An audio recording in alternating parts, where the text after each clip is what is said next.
Hello students, आज हम लोग एक न्यू टॉपिक पढ़ेंगे D and F block periodic properties में। ठीक है, ये बेसिक इंट्रोडक्शन पार्ट चल रहा है।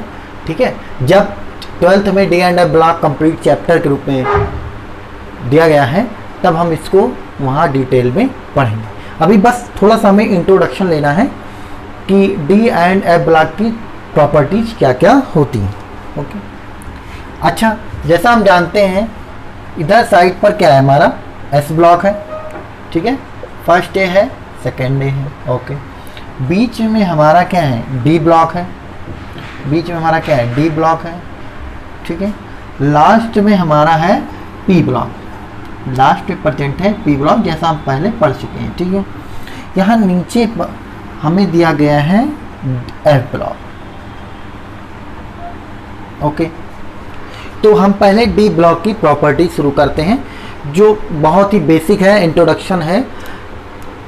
फिर डी ब्लॉक एलिमेंट्स क्या होंगे, ऐसे एलिमेंट्स जिनका इलेक्ट्रॉनिक कॉन्फ़िगरेशन करने पर लास्ट इलेक्ट्रॉन कहाँ जाए, डी सबसेल में इंटर करता है, उसे हम क्या कहते हैं, डी ब्लॉक के एलिमेंट्स कहते हैं। जनरल इलेक्ट्रॉनिक कॉन्फ़िगरेशन कैसे होगा, जैसे जब हम एस ब्लॉक का कर रहे थे तो हमें फर्स्ट ए का NS1 मिला, सेकेंड ए का NH2 मिला था, जबकि पी ब्लॉक का हमें लास्ट में NH2 NP126 मिला था। हम पिछले वीडियो में इसको डिस्कस कर चुके। फिर डी ब्लॉक में क्या होगा, अच्छा, डी ब्लॉक में हमने आपको बताया था कि जब डी ब्लॉक होगा तो n-1 D1 to 10 लिखा जाएगा। n-1 क्यों लिखा है यहाँ पर, तो ये हम पहले भी डिस्कस कर चुके हैं, तो इसमें कुछ ऐसा बताने की ज़रूरत नहीं है। क्यों, क्योंकि जो प्रिंसिपल क्वांटम नंबर होता है, जो हमारा नंबर ऑफ सेल है, ठीक है, नंबर ऑफ सेल या नंबर ऑफ पीरियड्स हैं, ठीक है, जब ये दोनों फोर्थ पीरियड होते हैं तब ये क्या होता है, थर्ड पीरियड होता है। ठीक है, जब यहाँ 4s1 4s2 चलेगा तो यहाँ 3d1 स्टार्ट होगा। इसीलिए हमेशा सेल से एक नंबर कम होता है, या कह लीजिए प्रिंसिपल क्वांटम नंबर से एक नंबर कम चलता है। और एफ में क्या होता है, n-2 होता है, F1 to 14। ठीक है, तो इसका general electronic configuration n-1 D1 से 2 NS0 से 2 होता है। अब बात आती है कि हमें n-1 D10 तो समझ में आ रहा है, पीछे वीडियो में हमने डिस्कस किया, लेकिन ऐसा क्या हुआ कि NS0 से 2 हो रहा, NH2 कर देते तो हो जाता, ठीक रहता भाई, S सबसेल में एंटर कर रहा है तो NH2 हो गया। लेकिन यहाँ NH2 में 0 से 2 ऐसा क्यों है, ऐसा इसलिए है कि जो D सबसेल है इसकी एनर्जी S से ज़्यादा होती है, तो D अपने आप को स्टेबल करने के लिए S से इलेक्ट्रॉन को क्या कर देता है, विड्रॉ करा लेता है। इतनी पावर होती है D के पास, D सबसेल के पास, कि वो S से इलेक्ट्रॉनों को क्या कर लेता है, विड्रॉ करा लेता है। जैसे एग्जाम्पल देखते हैं, जैसे कॉपर है, जब एटॉमिक स्ट्रक्चर पढ़ा रहे थे तो इसको हम भूल गए थे, तो इसको यहाँ डिस्कस कर लेते हैं। जैसे है कॉपर, क्रोमियम, पहले क्रोमियम डिस्कस करते हैं। क्रोमियम, इसका एटॉमिक नंबर होगा 24। ठीक है, अब हम इलेक्ट्रॉनिक कॉन्फ़िगरेशन करना स्टार्ट करते हैं, तो इसका होगा 1s2 2s2 2p6 3s2 3p6 4s2, कितना हुआ, 4 6 10 12 18 20, तो 3d4। ठीक है, 3d4। तो अगर हम D का देखें तो D में कितने सबसेल होते हैं, 5, 1 2 3 4 5। नंबर ऑफ इलेक्ट्रॉन्स कितने हैं, 4, 1 2 3 4। हुंड के रूल के अकॉर्डिंग हम इसको फिल करते हैं कि तब तक इलेक्ट्रॉनों की पेयरिंग नहीं होगी जब तक प्रत्येक सबसेल में, एवरी सबसेल में 1 इलेक्ट्रॉन प्लेस नहीं हो जाते। ठीक है, तो यहाँ पर ये होगा कि ये चाहेगा कि एक इलेक्ट्रॉन अगर और आ जाए, जैसे बच्चों का एग्जाम्पल हमने दिया था, 5 बच्चे आपके सामने हैं और आपको नॉर्मल कंडीशन में सबके लिए 2-2 चॉकलेट्स लानी थी, लेकिन आपके पास पैसे नहीं थे, तो आपने क्या किया, आप ये सोच रहे हैं कि चलो 2-2 अगर चॉकलेट हम हर एक बच्चे को ना दे पाए तो कम से कम एक तो दे ही दें। तो वही कंडीशन यहाँ होती है, 4 सबसेल में एक इलेक्ट्रॉन पहुंच गए, 5वां खाली है, तो डी चाहता है कि पांचों में कम से कम एक इलेक्ट्रॉन तो हो ही जाए। तो इसके पास क्या है? ताकत। डी के पास क्या है? पावर। तो ये जो बगल वाला सेल कम एनर्जी लोअर एनर्जी वाला, उससे क्या कहता है कि आप एक इलेक्ट्रॉन को विड्रॉ करते। तो यहां पर एस क्या करता है? एस का एक इलेक्ट्रॉन छोड़कर किसमें चला जाता है? डी में। तो इसका जो रियलिटी में होता है electronic configuration 1s2 2s2 2p6 3s2 3p6 3d5 and 4s1। ठीक है, कहीं कहीं पर 4s1 3d5 बात एक ही है, क्योंकि इसकी एनर्जी बढ़ गई तो हमने इसको पहले कर दिया, इसको बाद में। सॉरी, ठीक है, एनर्जी लेवल के इंक्रीजिंग ऑर्डर में है। ठीक है, तो इसकी एनर्जी बढ़ गई क्योंकि ये क्या हो गया? s1 हो गया। इसमें एक ही इलेक्ट्रॉन है ना, तो ये क्या हो गया? ज़्यादा मोर एक्टिव हो गया कि हमको भी दो चाहिए।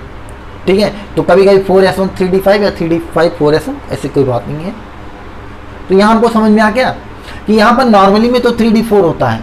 हम नॉर्मल करते भी अगर आपको दे देते तो आपको ना पता होता तो आप 3d4 कर देते, लेकिन यहाँ पर ये एक एक्सेप्शन केस होता है।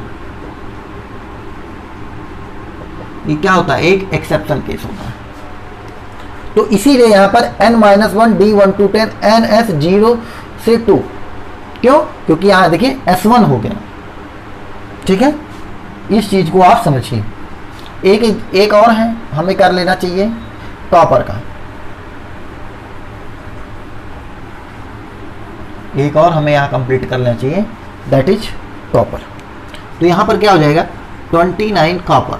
ठीक, तो 1s2 2s2 2p6 3s2 3p6 4s2 20 हो गया। तो यहाँ पर हो जाएगा 3d9। क्या हो जाएगा? 3d9। और d में कितने सबसेल होते हैं? 5। 1 2 3 4 5। 9 इलेक्ट्रॉन पुट कर दिए। 1 2 3 4 5 6 7 8 9। बस एक इलेक्ट्रॉन की कमी है, बस वही होगा। यहाँ से एक इलेक्ट्रॉन क्या होंगे? शिफ्ट होंगे किसमें? 3d9 में। और यहाँ क्या बच जाएगा? 4s1। तो लास्ट में क्या हो जाएगा? 3d10 4s। तो इसीलिए n-1 d10 ns 0 से 2। और इसे हम कहते हैं, इस डी ब्लॉक के एलिमेंट्स को हम कहते हैं ट्रांजिशन एलिमेंट। क्या कहते हैं? Transition elements. इसका रीजन क्या है? ट्रांजिशन एलिमेंट्स हम इसीलिए कहते हैं कि यहाँ पर इलेक्ट्रॉन क्या होते हैं? अपनी सबसेल को छोड़कर दूसरे सबसेल में, दूसरे सबसेल तीसरी सबसेल में क्या करते हैं? मूव करते रहते हैं। मतलब इलेक्ट्रॉन क्या होते हैं? मूव करते रहते हैं, एक लेवल से, एक एनर्जी लेवल से दूसरे एनर्जी लेवल में आते जाते रहते हैं। इसीलिए ऐसे एलिमेंट्स को हम क्या कहते हैं? ट्रांजिशन एलिमेंट्स कहते हैं। क्योंकि यहाँ पर देखिए मैक्सिमम 10 इलेक्ट्रॉन्स यहाँ पर फिल हो सकते हैं डी सबसेल में। तो अगर वैकेंट है ऑर्बिटल्स, तो इलेक्ट्रॉन्स क्या करते हैं? उन्हीं खाली वैकेंट ऑर्बिटल्स में क्या करते हैं? मूव करते रहते हैं। इसीलिए इनको क्या कहते हैं? ट्रांजिशन एलिमेंट्स कहते हैं। और इसी ट्रांजिशन एलिमेंट के कारण ये क्या करते हैं? इन्हीं जो फ्री इलेक्ट्रॉन्स हैं, जो high energy level low energy level move करते रहते हैं, इन्हीं के कारण ये एलिमेंट्स क्या करते हैं? कलर प्रोड्यूस करते हैं। ये एलिमेंट्स क्या करते हैं? कलर प्रोड्यूस करते हैं। ओके, तो कलर, जो कलर प्रोड्यूस करना है वो इसी जो इलेक्ट्रॉनों की ट्रांजिशन के कारण होता है। ठीक है,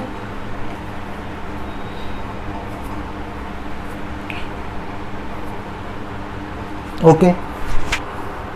एक और ये क्या शो करते हैं? ये मैग्नेटिक प्रॉपर्टी भी शो करते हैं। ये क्या शो करते हैं? डी ब्लॉक के एलिमेंट मैग्नेटिक प्रॉपर्टी भी शो करते हैं। 12th में इसको डिटेल में हम और आप डिस्कस करेंगे। मैग्नेटिक प्रॉपर्टी शो कर, अगर अनपेयर्ड इलेक्ट्रॉन प्रेजेंट होता है तो वो क्या शो करते हैं? पैरामैग्नेटिक प्रॉपर्टी शो करते हैं। अगर क्या होता है? अनपेयर्ड इलेक्ट्रॉन प्रेजेंट होता है तो पैरामैग्नेटिक प्रॉपर्टी शो करते हैं, और अगर एब्सेंट होता है तो डायमैग्नेटिक प्रॉपर्टी शो करते हैं। ठीक है, तो इस तरीके से हमने डी ब्लॉक्स की प्रॉपर्टी को समझ लिया है। ठीक है, इसके अलावा एनसीईआरटी में कुछ नहीं दिया गया। ठीक है, एक चीज और लिखी है कि यहाँ पर जो लास्ट में अगर आप देखेंगे डी ब्लॉक को ओपन करके, एक मिनट,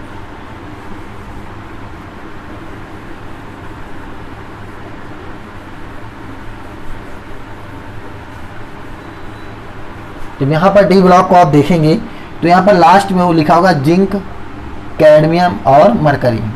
ठीक है, तो जिंक, कैडमियम और मरकरी को जो है डी ब्लॉक का एलिमेंट तो मानते हैं, लेकिन ट्रांजिशन एलिमेंट की कैटेगरी में नहीं रखा जाता। इसका रीजन ये है कि यहाँ पर अगर आप जिंक का इलेक्ट्रॉनिक कॉन्फ़िगरेशन करेंगे तो 30 जिंक होता है और लास्ट में आएगा 4s2 3d10। तो यहाँ पर जो डी ऑर्बिटल है वो कंप्लीटली फिल्ड है।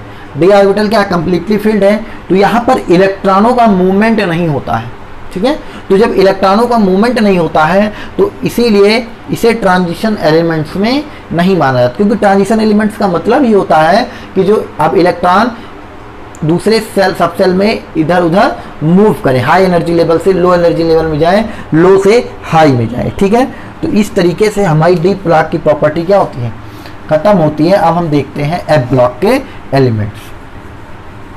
ठीक है, तो एफ ब्लॉक के जो एलिमेंट्स होते हैं उनका जनरल इलेक्ट्रॉनिक कॉन्फ़िगरेशन क्या होता है, n-2 f 0 to 1 to 14, n-1 t 1 से 10 और ns 0 से 2। ये सब आपको पता है, n-2 फिर n-1 d, फिर क्योंकि ns के बाद से जस्ट शुरू होता है क्या, f। ठीक है, तो इसको आप समझ लीजिए। n-1 2 क्यों लिखा है ये आपको पता ही है। ठीक है, n-1 d क्यों लिखा है, ns क्यों लिखा है, ये इनका जनरल इलेक्ट्रॉनिक कॉन्फ़िगरेशन होता है। ठीक है, इसको नीचे पुट किया गया है और जो ऊपर वाली सीरीज होती है उसे कहते हैं लैंथेनॉइड सीरीज, और जो नीचे वाली सीरीज होती है उसको कहते हैं एक्टिनॉइड सीरीज।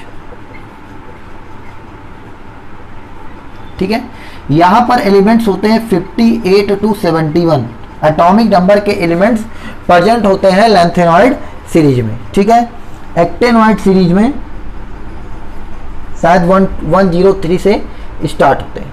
ठीक है, T1 और 19 to 103 के एलिमेंट्स कहाँ होते हैं, लैंथेनॉइड सीरीज में। इसको 4f सीरीज भी कहते हैं और इसको 5f सीरीज भी कहते हैं। इसमें अधिकतर एलिमेंट्स क्या होते हैं, एक्टिनॉइड सीरीज में क्या होते हैं, रेडियो एक्टिव होते हैं, बहुत ही ट्रेस अमाउंट में हमको मिलते हैं। और आपको याद होगा कि यूरेनियम भी हमें इसी में मिलता है, और यूरेनियम के बाद वाले एलिमेंट्स को हम क्या कहते हैं, ट्रांस यूरेनियम एलिमेंट्स भी कहते हैं। तो इस तरीके से एफ ब्लॉक आप समझ लीजिए, और इसको हम डिटेल में पढ़ेंगे क्लास 12। ठीक है, थैंक यू।